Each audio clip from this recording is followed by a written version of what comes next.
История – это жизненный опыт народа. Как можно говорить, что бессмысленно искажать историю? Это бессмысленно, поэтому вот воровать историю. Я считаю, что сила в аргументах. Это получается, что тот, кто говорит громче, тот и услышан больше. Там мириджинцы, карабулаки однозначно определены как ингуши. Про события 2018 года. Вот там был античеченский митинг, и ты туда приехал. Я говорю, я на античеченский митинг не приезжал. Более того, он не был античеченским. С 2018 года ни один ингуш ни разу не предоставил документально. Вот, палец – это обязательная атрибутика. И вот у меня этот доклад тоже вот в руках. То есть в каждую конюшню доклады посылать не обязаны. Да? Была надпись «Ингуши и чеченцы братья» буквами, наверное, с меня ростом. Карта имамата, ну, понятно, она схематичная. И более того, мы нашли его черновик. Там идет лезгинский, чеченский и последний, вот тут, значит, ингушский. Именно на этом водоразделе написано Джебель-Ингуш, то есть Ингушские горы. Ингуши не принимали участие в Кавказской войне. Истребление как раз вот села Аршты, да, на территории вот Ингушетии. Историк на Кавказе, он либо адвокат своей нации, получается, либо он предатель. Приветствую вас, дорогие друзья. Это Waycast, меня зовут Амин. Сегодня мы выходим в таком нетипичном формате онлайн. Веду работу я не один, у меня сегодня соведущий, небезызвестный Чеборс. А также у меня в гостях сегодня историк, кандидат исторических наук, председатель историко-географического общества Дагестана Гаджиев Зураб Тамерланович. Зураб, ответь на вопрос, кто такой Зураб Гаджиев? Зураб Гаджиев – историк. Вот, как уже повелось говорить, в третьем поколении, как обычно меня представляют. Вот. Лакец, но не только, да, так сказать, у меня разные, так сказать, составляющие есть.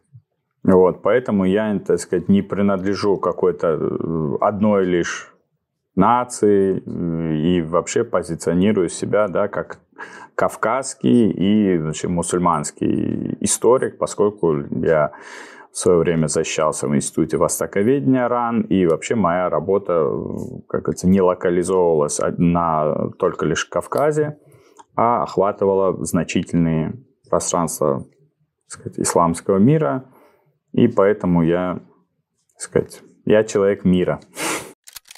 Ты расскажи тезисно, вот с самого начала, где родился, рос, как пришел к тому, что ты начал. Ну, ты сказал, что ты в третьем поколении историк.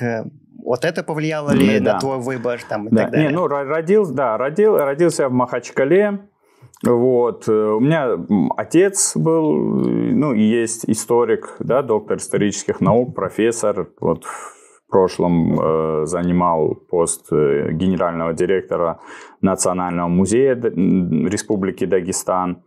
Вот, то есть это крупнейшее учреждение культуры на Северном Кавказе. Там около порядка 38 филиалов у нас почти в каждом районе. Ну, поскольку Дагестан очень как бы много этносов, у каждого есть культурные особенности, и поэтому, так сказать, много вот филиалов по республике.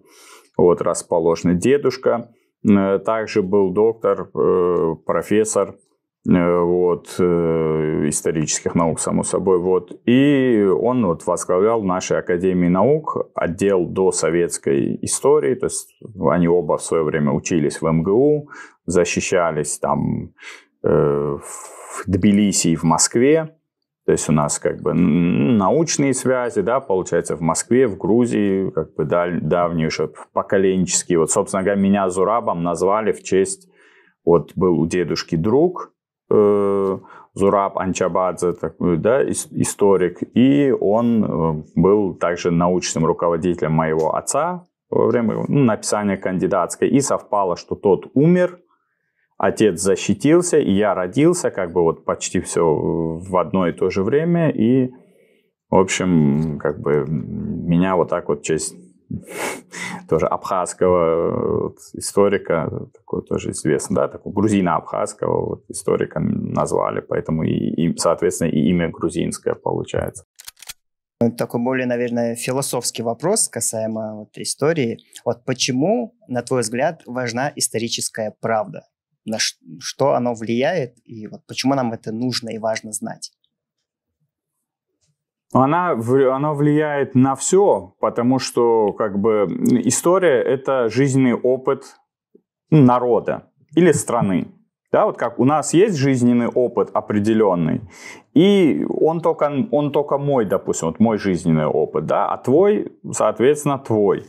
Вот, да, Чаборза его. И то есть, если я попытаюсь его, как бы, украсть, образно говоря, его жизнь, да, начну ходить по его каким-то этим, вот, то у меня ничего не получится. Поскольку, как бы, точно так же и историю бессмысленно воровать, поскольку это не ваш жизненный опыт. И, допустим, то есть, если ты скажешь, что кто-то, или ты, допустим, выдающийся пловец, или вот внушишь своему народу, что вот мы там были выдающиеся мореплаватели, а вы никогда ими не были, то как бы вот, человек пойдет, прыгнет в воду, если он не умеет плавать, и утонет. Или там сядет на велосипед, поедет и тоже как бы навернется, упадет, сломает шею. То есть точно так же и с историей. То есть если ты внушишь народу какую-то историю, которую он, это не его история, вот, или что-то там починишь, но это не сработает, это бессмысленно, поэтому вот воровать историю, там что-то перекручивать, то есть это очень напрасное занятие. Можно ли привести небольшую параллель по этому вопросу? Допустим, есть усыновленный ребенок. Угу. Он вырос, 20-30 лет ему исполнилось, и ему всю жизнь внушали, что он той или иной национальности. Сын того или иных родителей. Он вырос в этой среде, он не знает о том, что он усыновленный, тем не менее у него есть абсолютное понимание того, что он относится, он часть вот этого народа, допустим. Вот в этом случае, как можно говорить, что бессмысленно воровать историю? Нет, смотри, в науке, во-первых, есть такое понятие в некотором плане, как генетическая память, да, и то есть, если мы посмотрим в истории, да, определенно, я сейчас не буду специально называть какие-то народы, вот, то есть, если они в каких-то ситуациях, столкнувшись, и получился, допустим, такой-то результат, то в последующем при повторении схожих ситуаций, как правило, получается такой же результат. Я не знаю, почему это так происходит, и другие историки тоже не знают. То есть вот историки задаются этим вопросом. Я потом за кадром вам назову яркие примеры, они достаточно на поверхности. Вот. Просто это не относится к теме нашего сегодняшнего диалога. Вот. А оно так как бы складывается. То есть, и даже вот произведение такое, да, вот Маугли, он вырос среди волков, себя уже считал, так сказать, их там братом, все такое, но он все-таки, как бы, он не боялся огня, да, то есть в нем вот это человеческое возобладало, да, то есть вот эти его корни, хотя он как бы среди людей не рос, например, да, он себя считал вот волком, там наравне с ними бегал и так далее, и так далее. Зураб, все-таки небольшое дополнение. Мы знаем, очень известный есть в Ютубе интервьюер, там 10 с лишним миллионов подписчиков у него, признанный иноагент, не будем его имя называть. Он в конце каждого выпуска своего задает вопрос, в чем сила? И вот я всегда сам себе задавал этот вопрос и не думал, что я прям сейчас буду вот это озвучивать. Я считаю, что сила в аргументах. Поясню. Человек может быть прав, но у него недостаточно аргументов для того, чтобы пояснить свою правоту, к примеру. А есть твой оппонент, у которого много аргументов, но при этом он фальсифицирует данные. Но он все говорит, и третья сторона, которая слушает вот этих двоих, она поддерживает его, потому что он много говорит, у него много аргументов. И неважно, правдивые, проверенные, непроверенные. Просто они косвенно подходят к этой обстановке, к этой ситуации. Один момент, Зураб. Вот говоря, исходя из этого примера, как можно говорить, что бессмысленно искажать историю, когда все-таки прав, на мой взгляд, опять же, прав тот, у кого больше аргументов. И эти примеры у нас тоже очень много. Смотри, да, это если мы вот просто ты сперва задал более в общем вопрос, а сейчас то, что ты говоришь, это стало таким явлением характерным вот для последнего, ну, для нынешнего века, да, век интернета, вот этой виртуальной реальности, когда в интернете действительно мы видим, то есть и в науке это уже на эту тему статьи есть, вот, по методологии, в том числе, то есть, что плохая информация забивает хорошую. Поскольку хорошие, допустим, какие-то статьи академические, научные, они в каких-то журналах опубликованы, там могут быть на незнакомом языке, или там к ним там платный доступ бывает, то есть нужна какая-то там подписка, еще что-то, то есть широкий круг и, ну, не потребляет эту информацию. Широкий круг там заходит Google, Яндекс, еще какой-то поисковик, нажимает, и ему выходит первое, что попадается, да, то есть какие-то жареные факты, какая-то непроверенная информация, да, это имеет место быть, да, ну, как бы правдой это не становится, то есть это все равно остается вот в каком-то сообществе, то есть наука это не признает. Ну, тем не менее, это может где-то для собственного пользования, то есть это можно, вот если это дело получает какую-то господдержку в такой-то стране, допустим, в такой-то там республике, области, крае или народе отдельном, то есть если это получает, то оно там и остается, то есть оно, ну, то есть другие вокруг вовсе не значит, что они это признают. Ну, в любом случае, сиюминутно тот, кто владеет большими аргументами в количественном плане, тот сегодня он выиграл. А что потом уже наука докажет, что спустя какое-то время... Выиграл что? Смотри, смотря что является целью. Выигрыш какой? То есть выигрыш на внутреннем контуре или на внешнем? То есть истиной это не стало. То есть, понимаешь, ну, зачем далеко ходить? Да? Вот армяне считают, что у них ковчег, в Чечне тоже нашли ковчег, еще где-то тоже есть еще варианты, да, там у курдов, еще у кого-то тоже есть свои вот варианты ковчега. Ну, они себе эту вещь рассказывают, и как бы на внутреннем контуре это. Ну, другие так со стороны улыбаются. Ну, тут нету причины, чтобы за это прям там воевать. Ну, хотят люди вот в это верить. Ну, на здоровье, да? Вот, то есть это не столь принципиальный вопрос. Вот. Ну, то есть от того, что кто-то много вот, ну, кричит что-то одно, оно все равно, ты говоришь, побеждает. Оно победить не может. По крайней мере, то есть это сиюминутно, это побеждает где? Побеждает где? Побеждает там, не знаю, в интернете, побеждает в глазах какого-то вот своего сообщества, да, какой-то, ну, кучки сторонников. Как минимум. Да, ну, это какие-то, да, вот, ну, в принципе, кто-нибудь еще это признал? Нет. Ты же понимаешь, то есть ученым человек становится, да, вот мы там пишем диссертацию, идем на защиту, там собирается ученый совет, на котором уже, так сказать, все ученые, да, с учеными степенями, и они признают, ну, там, меня или кого-то, значит, признают тогда ученым.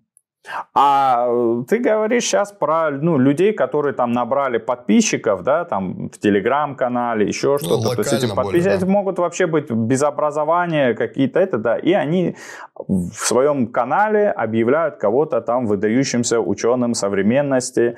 И вот в этом мирке, понимаешь, вот на глобусе своего вот этого сообщества как-то вот живут, ну, как бы, да, разные вот эти психотипы, они тоже вот в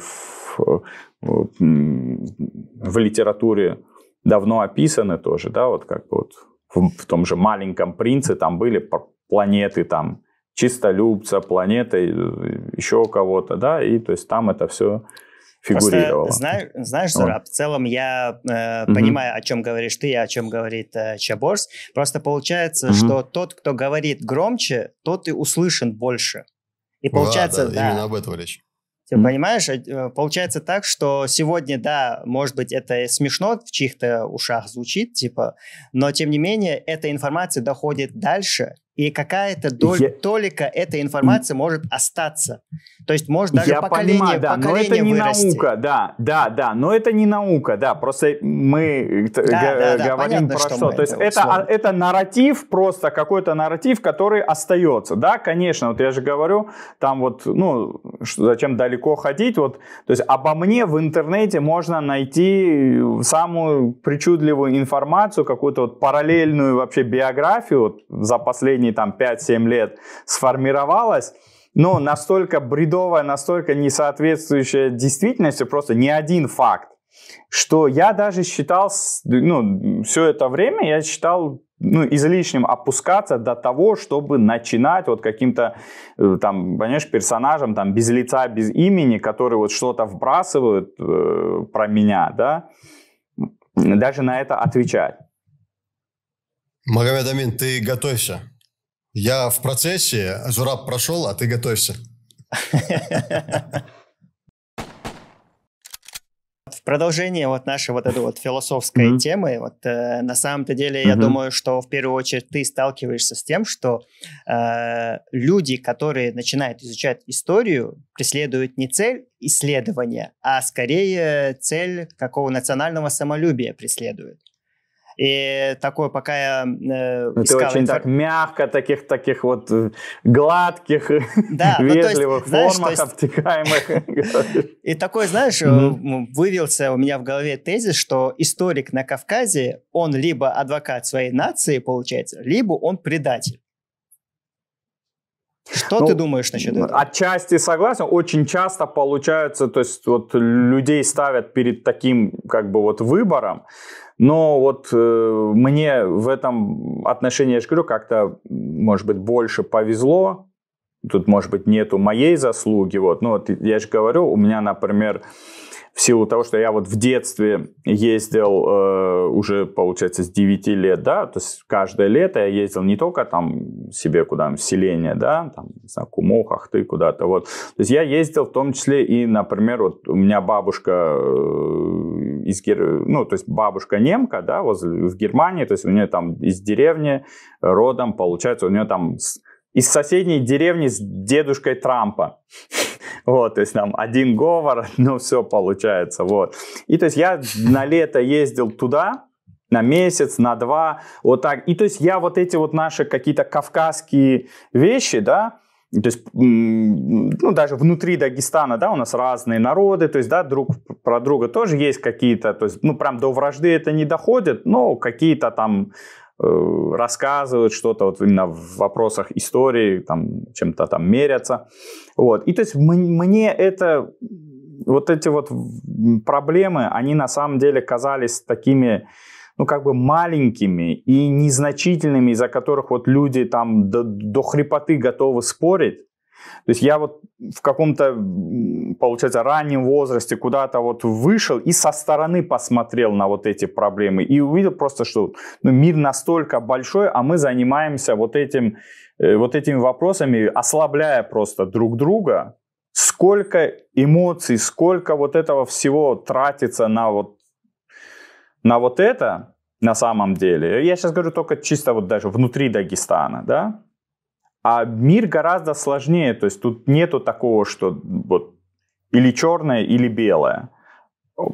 Все гораздо сложнее. Просто только вот в голове у дураков, да, вот, сейчас никого оскорблять не хочу, но так оно по факту и есть. И которые вот или-или. То есть мир не черно-белый, а получается серый, да? Да, много-много оттенков серого, да, так сказать. Ну или в полосочку. Про события 2018 года, про митинг в Магасе. Прежде чем вот мы начнем, скажи, пожалуйста, вот, как так получилось, что ты оказался там, и почему ты решил принять участие? Ну, в каком смысле принять участие? Я там присутствовал, я участие... Да. Нет, ну я не выступал, я, как это, транспарантов не держал, то есть это такое, это очень пассивное участие. То есть я, скажем так, я был свидетелем событий, в некотором плане хронистом стал. То есть я эту всю историю этих событий по дням, по часам, по минутам очень хорошо знаю. То есть был как свидетель. То есть мне как историку это было очень интересно. Вот. Ну да, я же говорю, там есть эти у вас так называемая дикая дивизия. Вот там тоже ребята, вот, ну, мои знакомые, друзья. Вот. И получается, я болел изначально. Я болел ангиной. Лежал дома. И, значит, получается, увидел вот у своего друга вот из Дурдзуков, как раз о которых мы упоминали, увидел пост о том, что там зашел вот этот желтый там, трактор, грейдер, что это было, да, через лес начались вот как бы вот эти события там, получается, вот. И неожиданно на мою сторону, на мою страницу в Фейсбуке напала толпа троллей. Так. И получилось, то есть моя страница в том числе стала как бы ареной каких-то вот этих вот всех баталий. Территориальных, земельных и так далее. Причем как бы совершенно не впопад, наверное, в тот момент.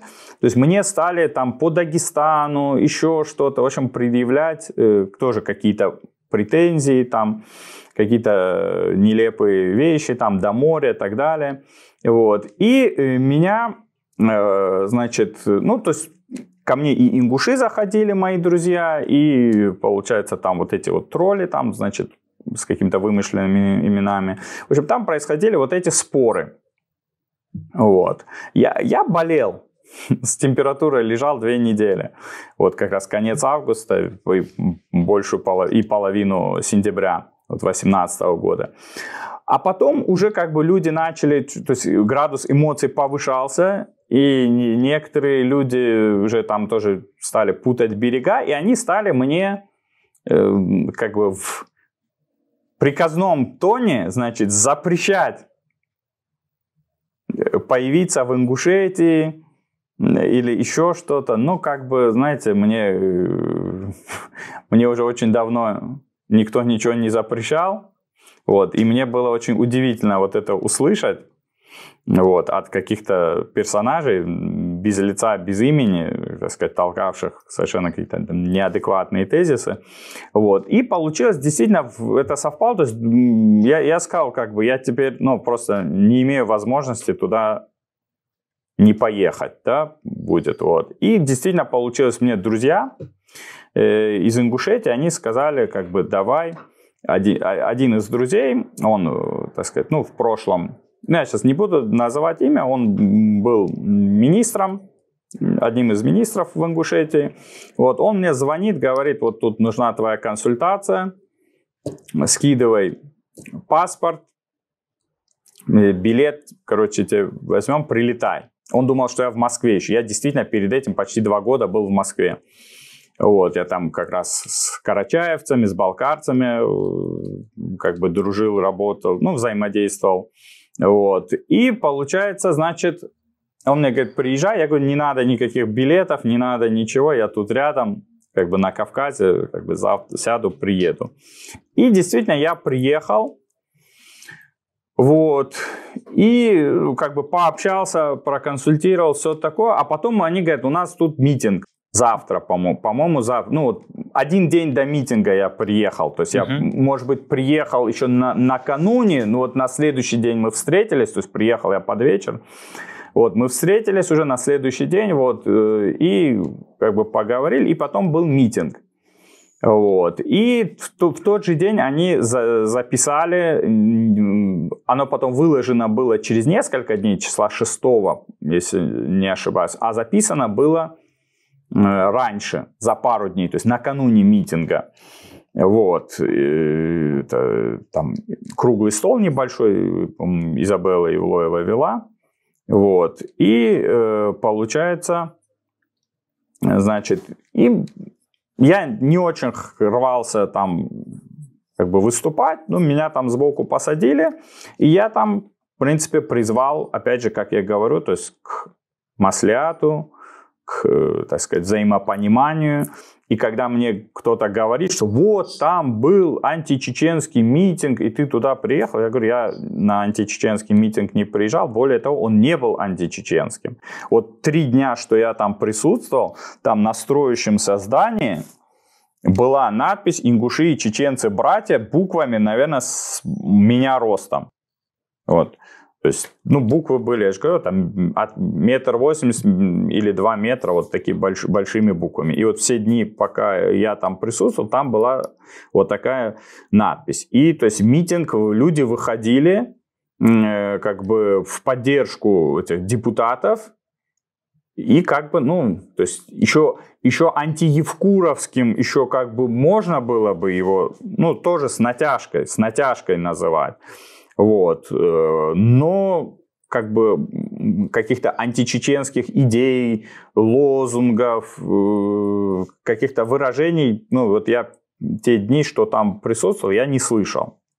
Вот. Ни на русском, ни даже на ингушском языке, вот, по крайней мере, когда присутствовал. Вот. И, то есть вот так. А потом получилось как? То есть я, как я говорю, да, с вот этими... дикой дивизии, они говорят, вот давай с нами как-то поедешь, ну, интересно, да, поприсутствовать. И мы действительно туда приехали, получается, на лошадях, и там по кругу, как бы, то есть где-то по периметру митинга, да, вот эти всадники на лошадях как-то патрулировали, но каких-то выступлений или чего-то не было. Вот, насколько я помню, также.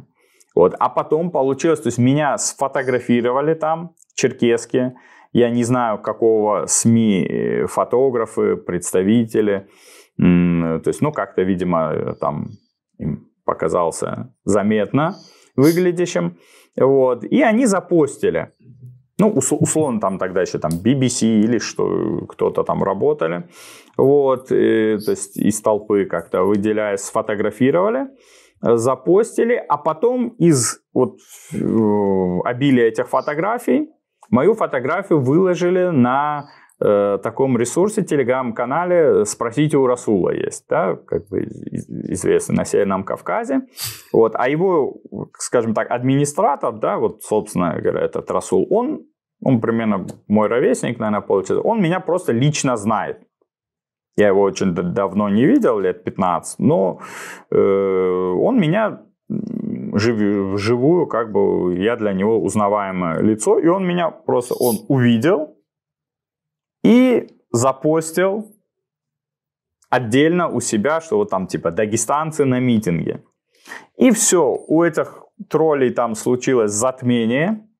Ну, я же говорю, я, собственно говоря, после того, как мне кто-то там писал, что типа они мне запрещают приезжать в Ингушетию и что-либо, как-либо там взаимодействовать, вот, я как бы не отметиться не мог, конечно, да, вот, ну, получилось вот так, что он запостил, вот, и у них получилось, я же говорю, случилось затмение, и они вот в последующие дни начали разгонять такую версию, что, ну, я не знаю, чуть ли не я корень зла и инициатор всех этих, ну, в кавычках, беспорядков, и чуть ли не я там всех вообще сбаламутил и выгнал на улицу. Ну, что, конечно, вот бред полный.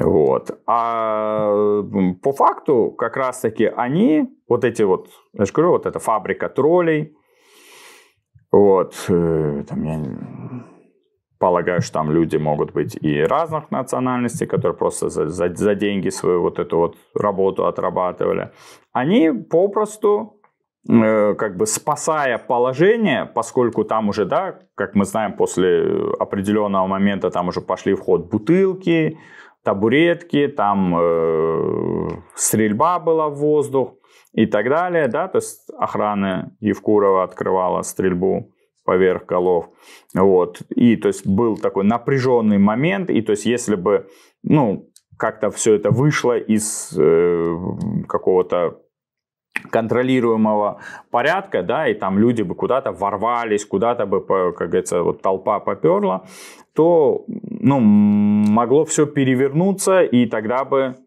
ну, все могло бы как бы не состояться, да, вот, и по сути дела, то есть вот эти тролли на самом деле, спасая, конечно же, по команде, спасая определенное лицо, определенного чиновника, перевели, на самом деле, именно они перевели вот этот, скажем так, антиевкуровское выступление, перевели в, условно, опять же, да, перевели вот в эту межнациональную плоскость. Я вот как свидетель, который вот это анализировал, вот эти все процессы, ну, вижу именно так. Просто нужно подчеркнуть, на самом деле, что изначально это собрание в Магасе, оно было против передачи земель. Вот для этого люди собрались.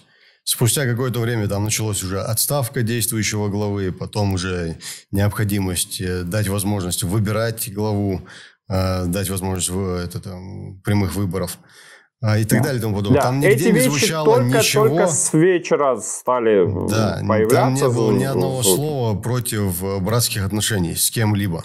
Да. Ни справа, ни с дагестанцами, ни с чеченцами, ни с кем бы то ни было. Ни с кем бы то ни было. Как ты говоришь, фабрика троллей постаралась, у них было больше аргументов, и все клюнули на это, вот и все. К сожалению. Вот этого вопроса, вот межнационального, его просто, как говорится, вот, на столе не лежало. Вот ни в первый день, ни во второй, ни про которые ты говоришь, я тоже это все прекрасно помню. И этот транспарант, не было ни одного слова сказано, что вот они плохие. Ни одного слова. Не передавать земли, а потом уже вот эти разные качели пошли, требования там, естественно, что не могло просто... в одном регионе это допустит, а во всех остальных не допустит. Такое же не может быть. Поэтому это были бредовые требования, и оно и все перевернулось. Это просто нужно подчеркнуть и резюмировать. Да, и получается, то есть просто вот эти люди, они как бы разменяли вот своей вот этой активностью, вот разменяли межнациональные отношения, да, которые, ну, нормальными, скажем так, были, да, на то, что вот, ну, спасать вот этот договор и спасать лицо определенным чиновникам. Продолжая вот эту тему, раз мы уже к этому подобрались, и я бы хотел, чтобы ты по возможности прокомментировал очень актуальную от троллей фразу, которая звучит, что с 2018 года ни один ингуш там, ни разу не предоставил документально, вот, палец это обязательная атрибутика, вот один раз это начинается тиражироваться от чиновников, потом это тиражируется блогерами, и вот в конце это выдала эту фразу красивая девочка такая. Как ты можешь это прокомментировать? Вот, для чего это делается? Зачем опять вот это обострение, как ты думаешь? Девочка, насколько я знаю, она лошадьми занимается, она как бы, они в архивах, в библиотеках и так далее. Но да? Это не сидит, тот факт, что она красивая. Да. И ингуш, возможно, вот. И как бы приревновал, да, и ингуши как бы не обязаны перед ней отчитываться и как бы ей доклад делать. Но насколько я помню, соответствующая комиссия, да, коллективная была, и которая подготовила доклад и подготовила монографию. И вот у меня этот доклад тоже вот в руках есть. Вот, он в интернете тоже вот доступен, он тут достаточно не тонкий, да, вот он тут, это при том, что тут масса этих карт, масса всего, вот, тексты, касаемо вот всех этих вопросов, то есть здесь все это есть.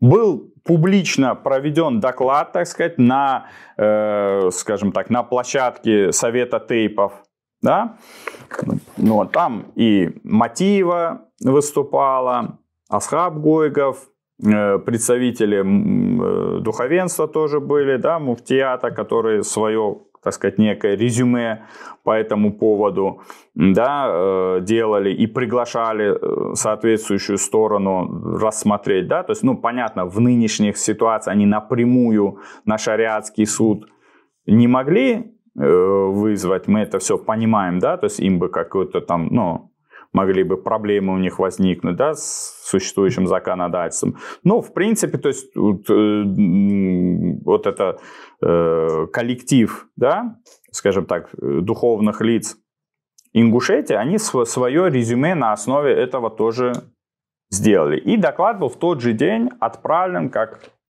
положено, там, бандеролью по соответствующим адресам, то есть не в единственном экземпляре, в самые разные ведомства, в том числе и в Чечне, в Грозный, и насколько, то есть и в Академию наук, и там парламент, правительство, везде.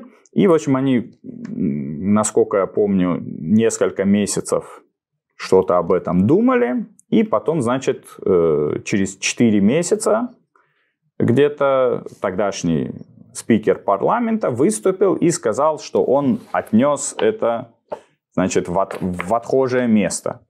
Вот. Но долго он туда направлялся, получается, да, 4 месяца, вот, видимо, думали как-то что-то, значит, ответить оттуда, отсюда. Ну, там все, по всей видимости, достаточно убедительно было, и поэтому как бы какого-то ответа по содержанию, да, ну, не состоялось.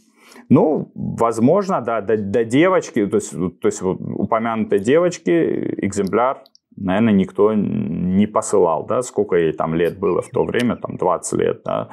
Ну, то есть в каждую конюшню доклады посылать не обязаны, да, как бы, вот.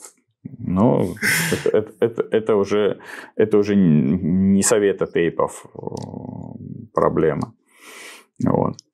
Как бы много вот погодя, когда вот сейчас в октябре была, значит, конференция в Грузии, ну, посвященная вопросам истории, культуры, вот, Ингушетии, да, я там тоже присутствовал, вот, значит, и как раз я в это время там в Аравии был, мне позвонили, вот, пригласили, я там с пересадками, в общем, там через Дубай прилетел, в общем, и достал, так сказать, свои материалы, благо у меня ноутбук с собой был, и, то есть, я выступил с докладом, в котором, так сказать, опубликовал еще раз одну из карт, которая в этом докладе тоже как бы есть и достаточно, так сказать, снимает все вопросы, и, то есть, это, по крайней мере, для верующих мусульман относительно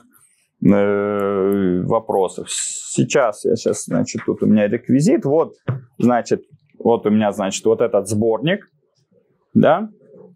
Вот, здесь на соответствующей статье, вот, страница 103, есть доклад. Вот. Мой Арштек Карабулаки как субэтнос ингушей в традиционных представлениях горцев Дагестана и Чечни по материалам образцов картографии имамата Шамиля из Национального исторического архива Грузии. Вот. И тут были приведены как бы и целиком, и фрагментально, более крупно увеличено фрагменты 3 карт. Вот. Значит, сперва вообще мы нашли ее в переводе на русском языке для свиты его императорского величества. Вот здесь внизу есть, то есть для Николая II. То есть нашли на русском языке, а раз есть на русском языке, и там указано что-то перевод, значит, где-то есть и оригинал, да, на арабском. И стали искать.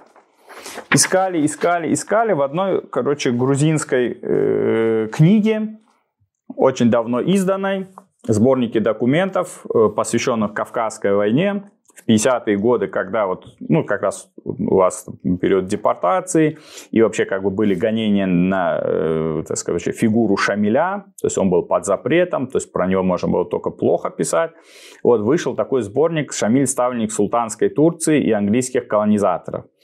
И там был вот этот оригинал арабографичный, опубликован вверх ногами, вот буквально вот такого синького размера.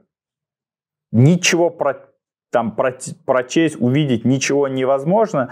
Но как бы мой уже опытный взгляд вот картографа опознал, что это именно эта карта. И там главное было вот этот номер, шифр архивный. Разглядеть, как бы взять. И, в общем, несмотря на все препятствия, ковид и так далее, ну вот наши друзья, получается, в Грузии помогли извлечь эту карту. Вот она, значит, ну это распечатано, да, получается, вот, а так она была, значит, копирована. Вот, и вот здесь получается, то есть это карта Имамата, ну, понятно, она схематичная. Вот, и вот здесь внизу приводится табель столбиками разделение Имамата на, ну, там, лезгинские, то есть дагестанские объединения, то есть имеется в виду наибство, да, и клим там используется слово, это такое широкое понятие арабское, то есть как это область, зона вот такая, вот, и то есть там идет лезгинские, чеченские и последнее вот тут, значит, ингушские.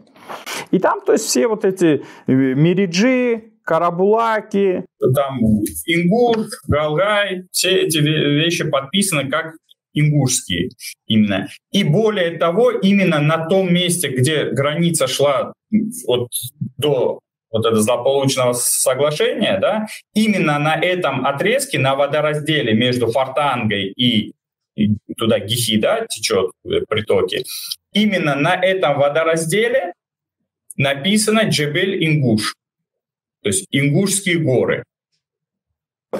Вот эту, получается, карту, значит, Шамиль направлял вместе с письмом к султану.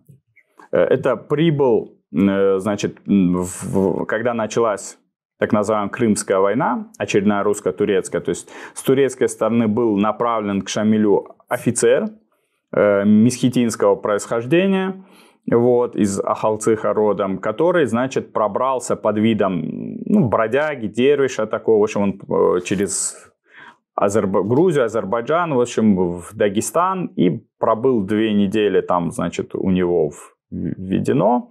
А за это время один из наибов Шамиля, известный такой Юсуф Хаджи Сафаров, из Алдов родом, вот он тут в книге известный, да, вот, Далхана Хаджаева, вот он, то есть, опубликовано. Его даже, ну, портрет нарисовали, ну, такой немножко фэнтезийный, вот. И он там составил вот эту карту, которая у нас получилась, вот у нас прям все этапы есть. То есть вот есть из центрального архива, получается, она в русскоязычном варианте, переводе.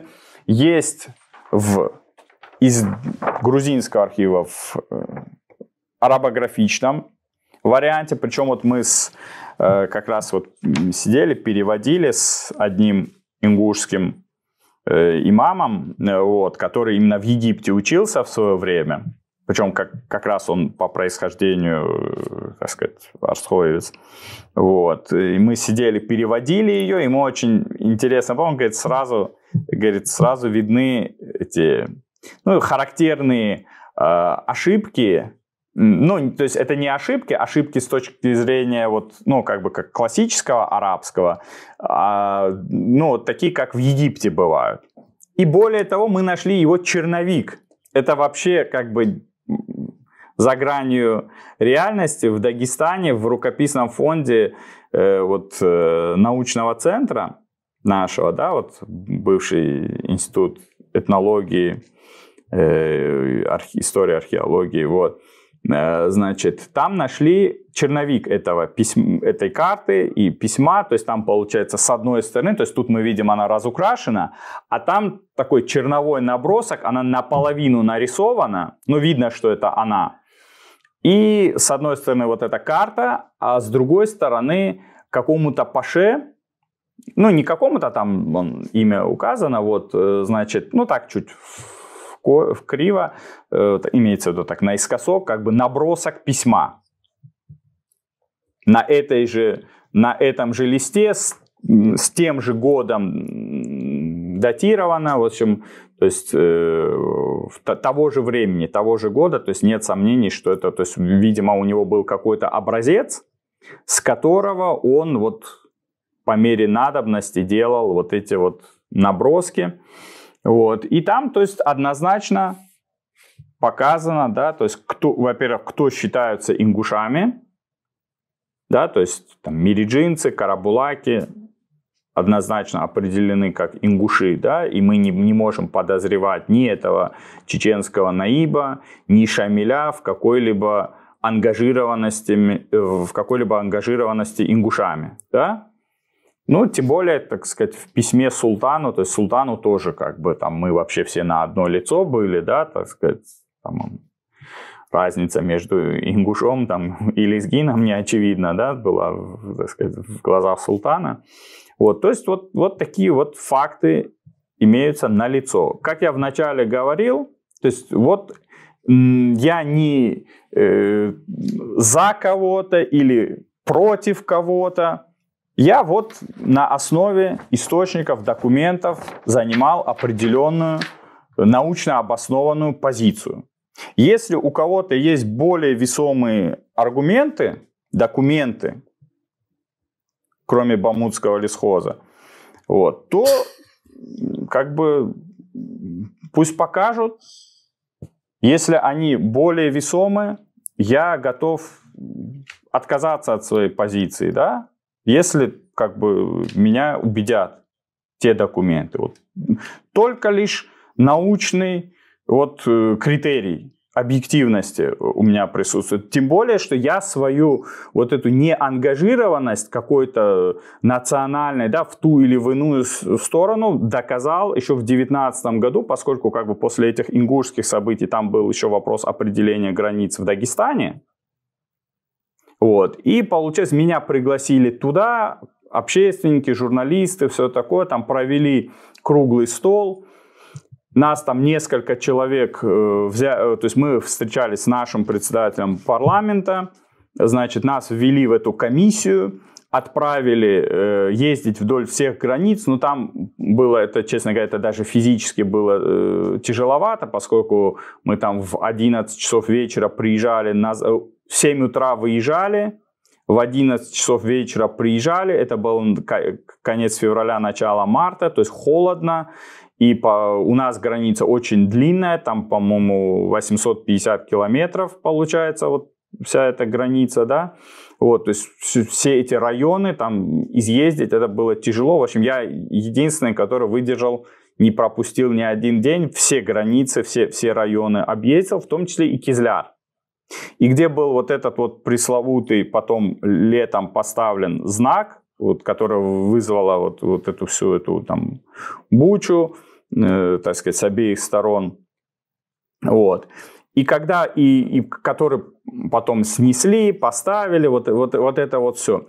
И там действительно вот есть такой казус, который возник после как бы восстановления ЧССР, советские годы. Там действительно вдоль реки, через болото, какие-то топи, островки тянется пару километров очень узенький хоботок вдоль реки, который доходит до трассы, в этом месте вот как бы доходит до дороги, как бы пересекает дорогу. Он шириной буквально несколько десятков метров. И получается, то есть эта трасса, она вся идет по Дагестану, и в каком-то кусочке есть вот этот тонкий хоботок, который по карте формально относится к, теперь уже к Чеченской Республике. Он действительно к ней относится. И на этой территории, которой подъезд есть только через территорию Дагестана, опять же. То есть через территорию Чечни, там только в болотных сапогах, соответствующей экипировке, там наполовину вплавь можно подойти. Вот. Там был установлен этот знак. Мне, как говорится, суть этой провокации до конца непонятна была, но я тогда, когда только лишь увидел, у нас в соцсетях, там, в WhatsApp-группах и так далее, когда, ну, какую-то реакцию эмоциональную по поводу этого, чтобы сперва накануне только всех событий, что его поставили, потом какие-то раздались призывы, что его надо снести, сломать, все. Я сразу же тогда выступил: не трогайте. Он поставлен, действительно, он стоял на вот этом пятачке территории, которая относилась к Чеченской Республике. И я там и у себя и посты делал, и в этих группах, там и голосовые, и весь день писал, чтобы они как бы не трогали. Ну, как бы там эмоции зашкаливали у людей, и они его все-таки вечером сломали. И мне даже в итоге тот, кто это все снял и выложил в сеть, там определенный спортсмен, вот, вообще не лакец, не аварец, вообще кумык. Вот, он мне даже вечером возмущенный такой, в общем, откуда-то, значит, взял телефон, в общем, в час ночи мне звонил, базарил, там сперва пытался что-то там наезжать, ну, как бы на меня так просто тоже не наедешь, в общем, мы с ним долго, целый час поговорили, он в итоге тоже чуть успокоился, вот так. Ну, дело уже было сделано, то есть знак был сломан, и потом как бы вот эти все последующие события, они уже происходили там практически в прямом эфире, все их видели, все их знают. И как раз-таки вот потом, через день или еще когда, ну вот буквально в те же дни, потом уже сидя, по-моему, в биное, в таком красном спортивном костюме, Рамзан Ахматович выступал, как бы вот, ну, выражал свою, так сказать, досаду на вот этих вот толпу, которая сломала этот знак, говорил, что у вас там делов других, что ли, нету, в общем. И вас же как бы и глава республики, и председатель комиссии, то есть там по контексту было ясно, что он председателем комиссии меня называют. То есть я был действительно членом комиссии, но председателем не был, но просто там остальные у нас там особо не отсвечивали, прямо скажем, да, то есть кто там они, то есть никто не знал. Ну и они не делали никаких заявлений, то есть там действительно в те дни делали заявления, вот, ну я, пользуясь своими какими-то соцсетями, ну и потом уже в официальных СМИ, вот Васильев, который в те годы был главой республики. Вот, других как бы заявлений на эту тему никто не делал. Так вот я к чему это вот длинную подводку так подробно рассказываю? То есть, что я тогда показал свою объективность и какую-то, ну, неангажированность. То есть там, где действительно это была чеченская территория, даже если это дело касалось Дагестана там, да, и, может быть, если бы я там тоже выбежал, начал кричать, да, давайте там что-то сломаем, может быть, эта позиция была бы, наверное, более популярна, вот как ты говорил, да, в глазах толпы, я бы, может быть, собрал массу аплодисментов, меня, может быть, там вот эта толпа на руки подбрасывала, там, носила, еще что-то, да, то есть вот такой хайп бы собрал. А я именно, поскольку у меня, как то, что я вначале говорил, критерием является не навредить, наоборот, сохранить, так сказать, мир, взаимопонимание и, как говорится, объективность, справедливость во всех этих вопросах, я как раз-таки тогда выступил четко, ясно, то есть даже несмотря на какие-то неприятные последствия, озвучил, что это был знак, стоял на территории, считающейся Чеченской Республикой. Бытует такое мнение, и в целом периодически слышу его на просторах интернета, что ингуши не принимали участие в Кавказской войне и периодически ссылаются на то, что в 810 году ингуши приняли подданство Российской империи и так далее. Что ты насчет этого думаешь и какое мнение на самом деле, ну, то есть что по истории правильно?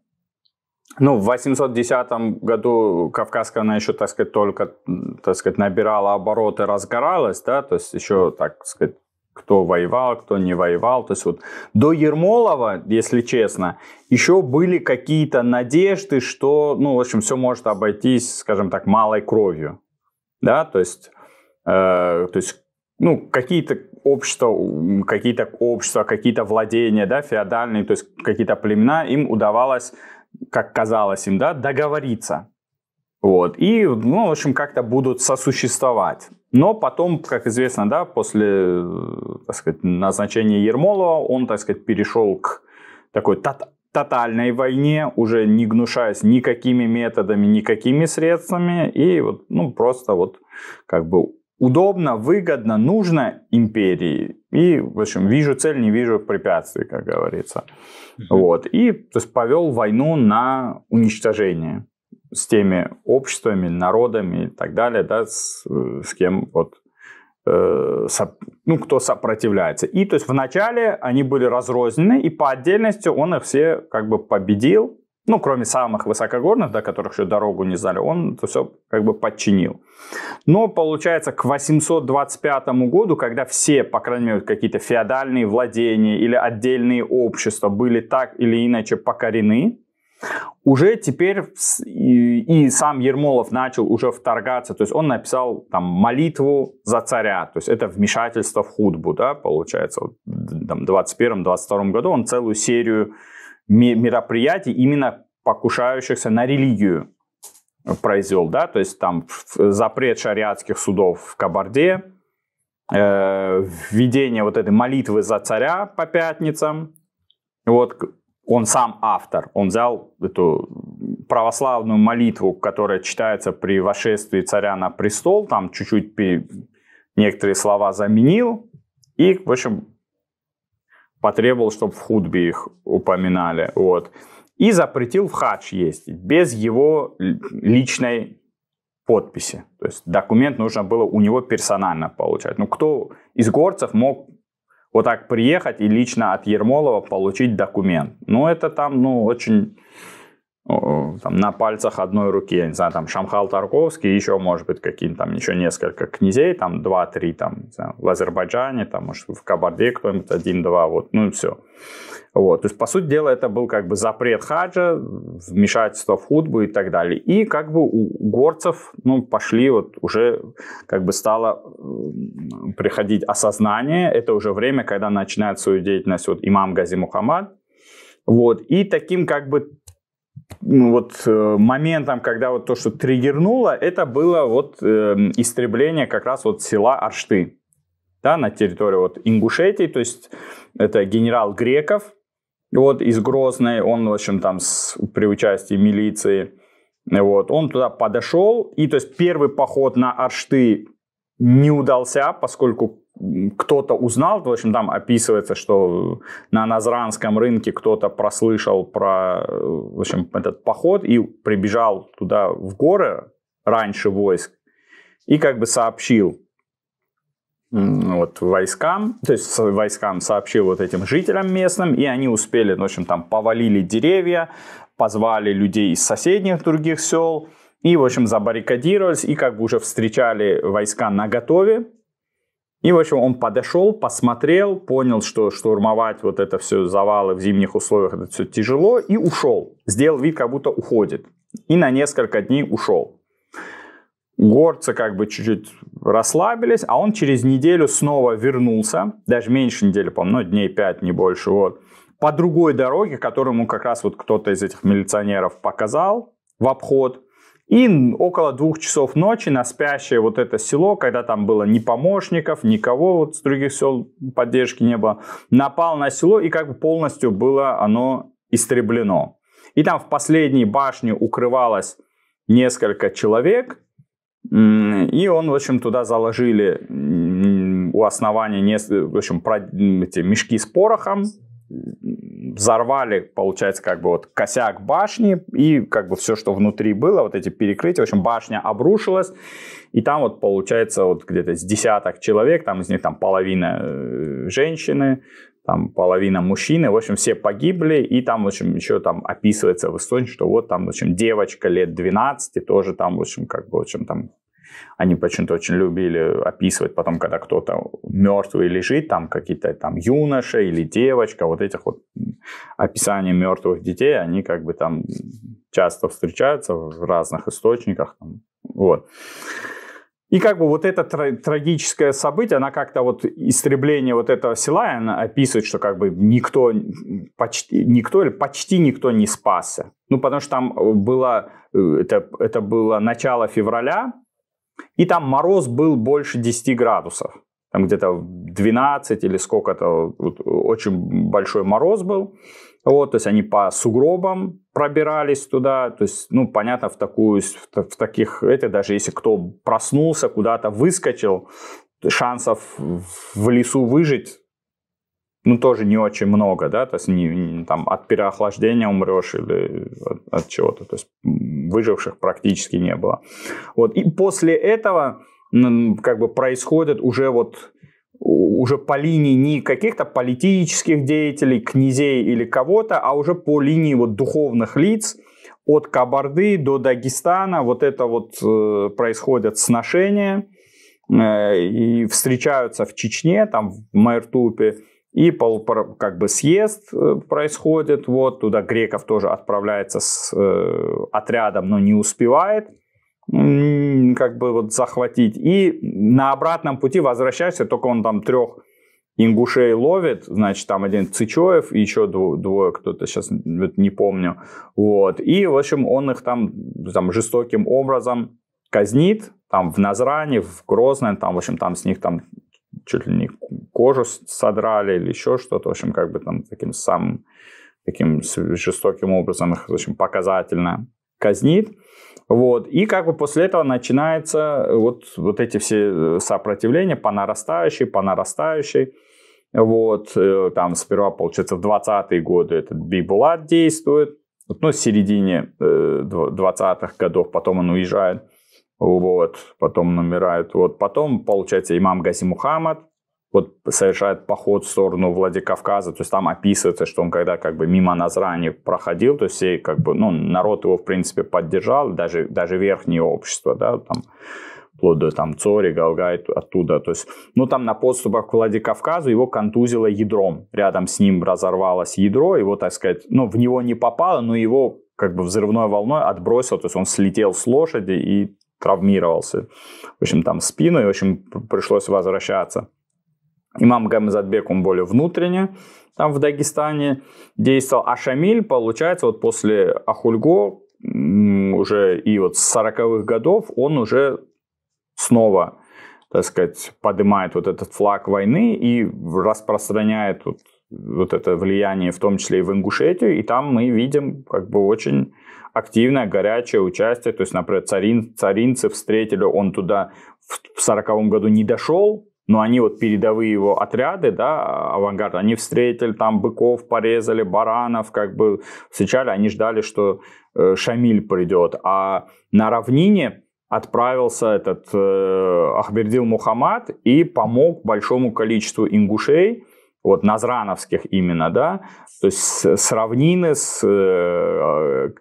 вот из Камбелеевки в том числе, там упоминается, там Мансуровы, Султыговы, еще другие, значит, разные фамилии, которым они, то есть свои все хозяйства погрузили на телеги и увезли как бы вот в лес в сторону Галашевского вот этого общества, и там за 1 год численность общества там где-то с 2,5 до 9 тысяч возрастает. Ну, за счет кого это? Ну, как бы понятно, за счет кого это, да? То есть туда отселилось, ну, там наоборот стало, в общем. То есть большинство отселилось туда, а внизу осталось там, ну, где-то 3,5 тысячи. То есть, по крайней мере, в следующем году, когда Шамиль приходит, в 1941 году, опять же, это было по приглашению ингушской стороны, там есть все эти записи, там тот же пристав Гайтов, вот, ну, осетин, да, по происхождению, то есть он был приставом там вот назрановского общества направлен, то есть он пишет, что вот,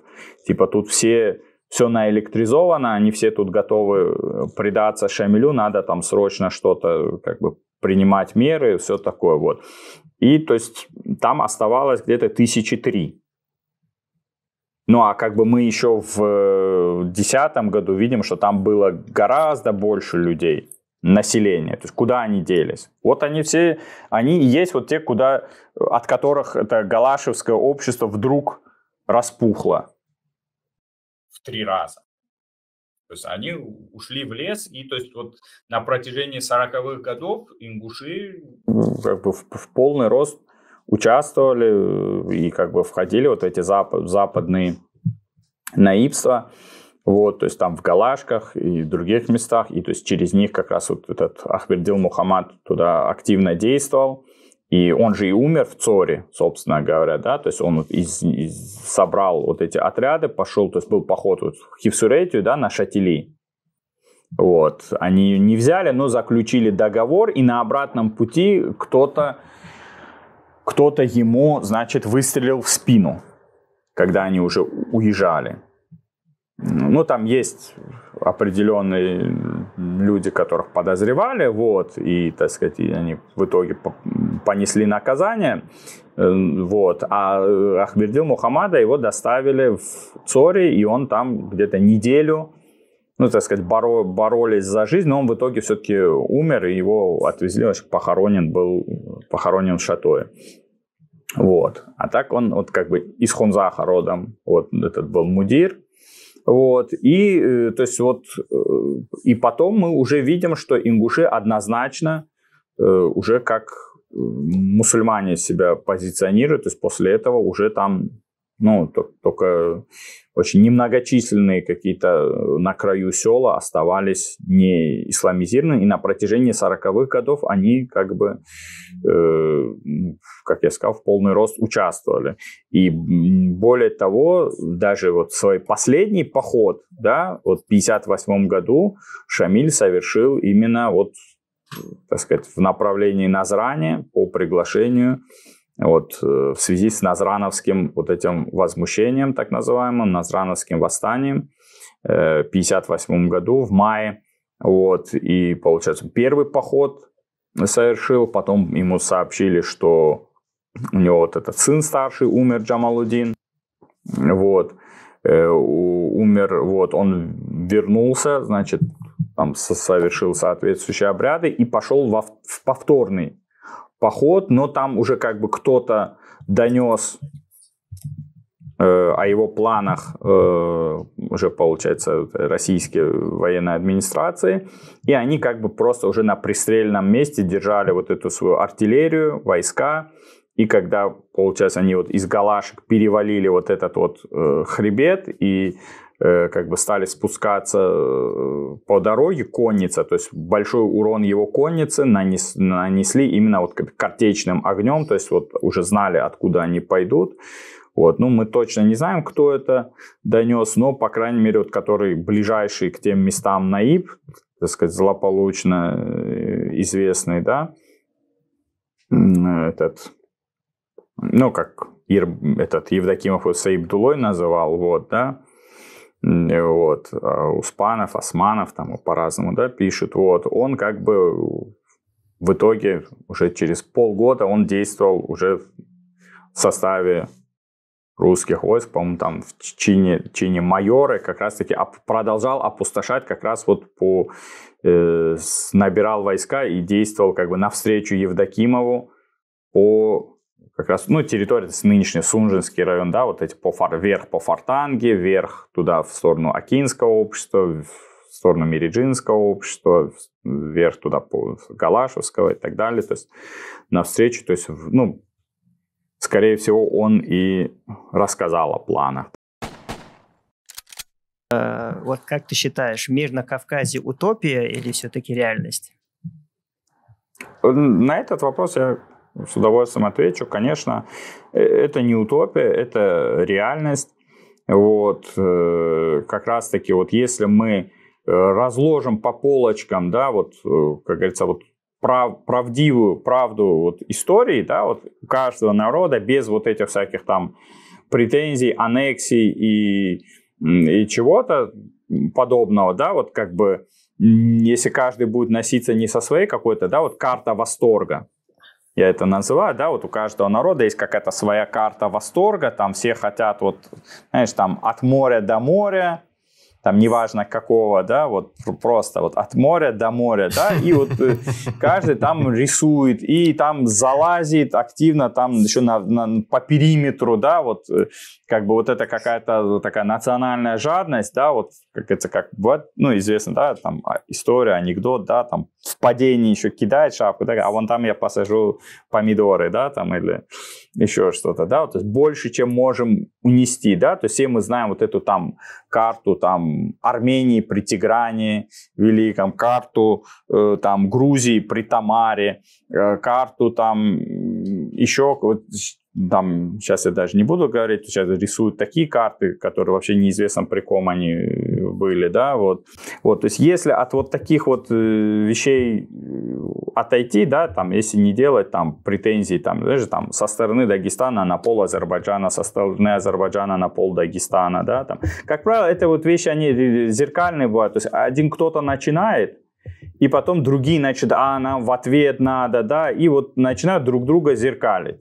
Появляется какой-нибудь один фантаст и начинает там говорить, вот у нас там Чечня, там, даже, там до Дербента, там, ну, сперва там до моря, потом сперва до Сулака, потом до моря, потом кто-то еще новый вылазит, какой-нибудь усатый, полосатый, говорит, вообще там до Дербента. Вот. И вот так вот, понимаешь? И потом вот это начинается, ну, остановиться не могут, эти начинают в ответ. И в итоге, понимаешь, как бы никуда не движемся, сидим в болоте, друг друга, все оплеванные вот этой грязью друг друга закидали и сидим вот довольный. Зато кто-то вот потешил свое вот самолюбие, собирает вокруг себя какой-то кружочек и вот это вот сумасбродство тиражирует. Это вот как то, что ты говорил в начале, да, что вот все время какую-то одну и ту же информацию вот это галдеть, повторять, но все равно она останется, ее все не примут, она останется в одном каком-то вот для внутреннего пользования, да, то есть будет вариться в собственном соку. Ну и по итогу мы получаем, что мир возможен, если мы будем работать над этим. Правильно понял?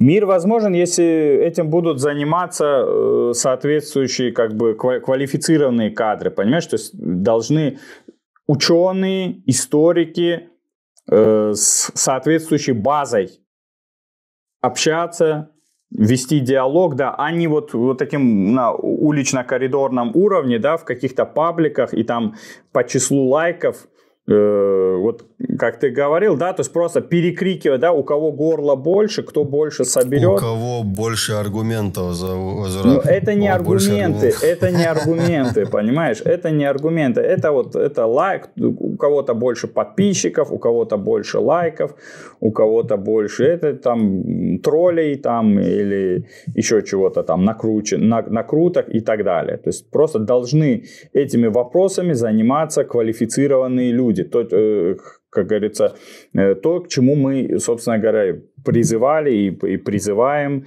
И даже вот сейчас, вот буквально в феврале, да, я записывал соответствующее обращение, там даже поздравлял с юбилеем 45-летним, да, так сказать, известного чиновника, вот, в связи там с заявлениями, да, по Ауховскому вопросу, да, и предлагал, давайте вести диалог на уровне, вот, я от лица экспертного сообщества, да, дагестанского, с которым я постоянно на связи, чтобы вести какой-то диалог на таком уровне, а не на уровне, там, понимаешь, каких-то ребят, там, кликуш из интернета, там, каких-то коновалов и так далее, да, вот, то есть не профильных, не квалифицированных людей, которые неизвестно откуда берут какие-то вот фантазии, да, которые вот сейчас вот озвучиваются. Вот как недавно, да, про вот, далеко ходить, да, не будем,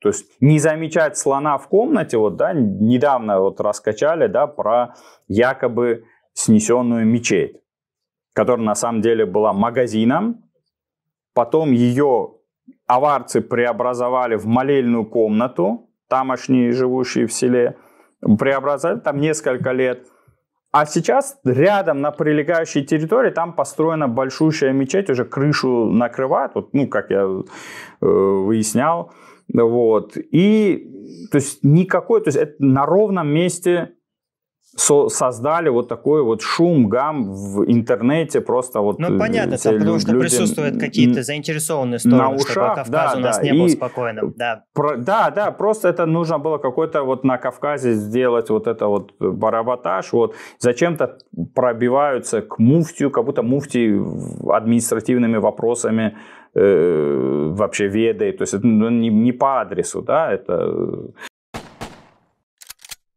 У меня есть такой традиционный вопрос, который я всем своим гостям задаю. В основном я его под тебя просто немножко адаптирую. Зураб, что для тебя значит быть дагестанцем, то есть в твоем случае лакцем? Что ты под этим подразумеваешь? Ну да, дагестанец и лакец — это у нас как бы вещи как взаимо, да, одно без другого, как бы, да, вот это не то, что одно раньше, одно другое. Вот. Это непростой вопрос, конечно, да, я к нему не готовился, вот. Буквально вот первое, что пришло в голову. Первое, что пришло в голову, это представлять свой народ, да, так сказать, перед окружающими, да, и стремиться увеличивать число наших друзей и уменьшать число наших врагов. Красиво. Скажем красиво. Так. На этом мы можем завершать.